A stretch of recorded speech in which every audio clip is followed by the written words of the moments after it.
What is up guys, Ghost here, and today I wanted to share a few tips and tricks with you guys that have helped me do a little bit better in the Call of Duty beta. The game isn't at its best, it has some faults, but some of them we can correct on our own. Alright, so first of all, this one showcases some of the dark areas in the game. You can see that I could barely see that guy outside of his muzzle flash. I don't know why, but it seems the sunlight is not adequately lighting some of the darker areas on the map like it would in real life. So here you see me looking in a darkened window, and would there be a player there, he would be very difficult to spot indeed. So let's fix that. Head over to the general options, check your brightness, and if it's around 50, so that middle image is barely visible, try turning it up by a factor of about 10. I tried 20 at first, that was a little too harsh, and just by turning it up 10 you can see a little bit more detail in that window there, and should a player be there, you should be able to spot him a little bit easier as well. Not only will this help you in Windows, but this map here, Azure Caves, is notorious for dark areas. As the name suggests, there's a cave underground, so if people are running out of there, you're not going to be able to see them very well. Now this leads me on to tip number 2, and that is just to be aware that enemy players can see your laser sight extremely easily. Now obviously, this is the night vision mode, everybody has a laser sight because of that, and I'm sure you guys are aware of that. But on the normal game modes as well, your laser sight is quite visible. So if you're ADSing, which is generally what you have to do a lot of in this game, and somebody comes around the corner, they're going to see you there if you have a laser sight equipped. So if you're somebody like me, who runs SMGs a lot of the time, a laser sight is probably what you're going to be running. So just be aware of that. Alright guys, so for the next tip, you're going to press escape or start on your controller. You're going to head over to the options menu. I'm not going to go through all of the options here because I know you guys know a lot of them and what they do, but there were a few that I didn't figure out straight away. So we're going to come to general options, and I recommend disabling world motion blur and weapon motion blur. They just make the game more blurry to see, and they're just a general annoyance, to be honest. Next, I recommend enabling the server latency telemetry. That will show your ping up in the top left corner here, so that's always nice to see. Okay, next we are heading over to the audio tab here. I'm sure you guys have checked out the various mixes you can get that Infinity Ward have provided for us. I know a lot of people are recommending headphones 1. Personally, for me, with my setup, I have found that headphones 3 works the best. However, you can try these out within the menu. So if you see this button down here that says more info, click on that, click play, and then you get a little soundbite playing in the background there. As you scroll over the various options, it will just change on the fly. So here's the flat one, that sounds terrible. The Infinity Ward mix, etc. So you don't have to boot up the game with each individual setting and try it out in-game. You can simply just click the play button there. Now, while we are in the headphones section, there is another thing that I would recommend turning down, and that is the music volume and the dialogue volume. If you guys have played, you'll know that there is a lot of dialogue, and most of it is important, that's true. It's just way too loud. It's really going to mask those enemy footsteps around you, as is the music volume when you capture an objective, for example. So I recommend turning those down to around 30%. Now, as for graphical settings, this game has been running pretty well. I recommend setting your refresh rate to the maximum of whatever your monitor is. Obviously, I have a pretty beefy graphics card, so I've got everything maxed out, but obviously if you don't have quite as good a rig, you're just going to reduce things until your frame rate is fairly stable. But honestly, I've been getting 144 frames on a 1440p monitor all of the time, so that's fantastic. However, one thing that might catch you out, so the render resolution here was set down all the way at 50% for me, which as you can see equals a 720p resolution. You're going to want to go and turn that up to 100. You can go higher than that, it does go all the way up to 200, which looks amazing, but probably not worth the performance hit. So next we have some mouse and keyboard keybinds and that sort of thing that I found useful. First of all, mouse sensitivity. I recommend turning that one onto Legacy. A lot of people like Relative, but for me, Legacy just feels better. I'm not sure if it's because the Relative one isn't working as intended, but play around with that, try both the settings and see which you prefer. I know that the default is Relative, so I had to change that one.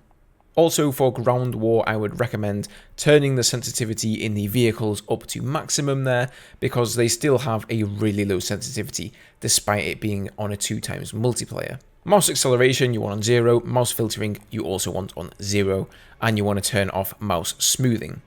Okay, the next one is under the key bindings, and it is in the weapons section up here. So we have the weapon mount activation. Now, normally in game, this is bound to a mouse button for me. So it's one of the side mouse buttons, which I find incredibly inconvenient. So you can set it also to a number of multiple clicks. So if I double tap ADS, which is simply right mouse button, I will snap onto that wall or whatever it is that I'm prone next to, that little sill in a window, whatever it may be, you'll just snap straight onto there, and if you simply walk away from it, your aiming reticle will go back to normal. Now you can set it as other things if you prefer that. You can hit ADS and your melee button together. You can just have it so ADSing always snaps onto the wall.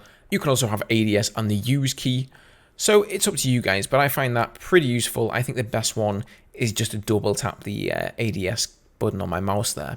So down at the bottom of the page, you also get hotkeys to change your various loadouts. I believe these are originally on F1 to F5. I have changed those for me because I have some more important things on the F1 to 4 keys, which I'm going to show you guys in a minute. But these are quite handy. I do use them in game. It just saves you hitting escape and having to do it manually. So this here is going to be your number one hotkey. If you head over to interface and audio, you see this one here. It says mute voice chat shortcut. I recommend setting that to something memorable. I think we've all had those people just leave their microphones open for the entirety of a round, and sometimes you just want to turn off your voice chat, but you know, then you'll forget to turn it back on. So you'll see if I hit F4 here, it says up there in the corner voice chat off as a reminder to turn it back on later. So once that round is done, you just hit F4 again and away you go. Alright guys, so that does it for all of the menu settings. Next up, I want to talk about bullet penetration. So some things are more obvious than others when it comes to spraying through materials. You'll see this shutter here has been sprayed through successfully with the assault rifle there, and you can use pretty much any weapon as far as I know. SMGs work, assault rifles work of course, sniper rifles being extremely high caliber work as well. Those metal shutters here sort of look like you can hide behind those and shield yourself from enemy fire, but actually you can't. And you know, I just see a lot of players thinking that just because somebody is behind cover means that they are impervious to harm. So take for example these large beams here down in Azir Caves. Those look pretty sturdy. I'm pretty sure in real life those rounds would not pass through a thick block of wood like that, but even the SMG here has no problem getting bullets to go through there. So don't try and take cover behind those. I know they look like they will protect you somewhat, but it's a bad idea, guys. They're only going to obscure your view. Now conversely, some objects in the game world cannot be shot through.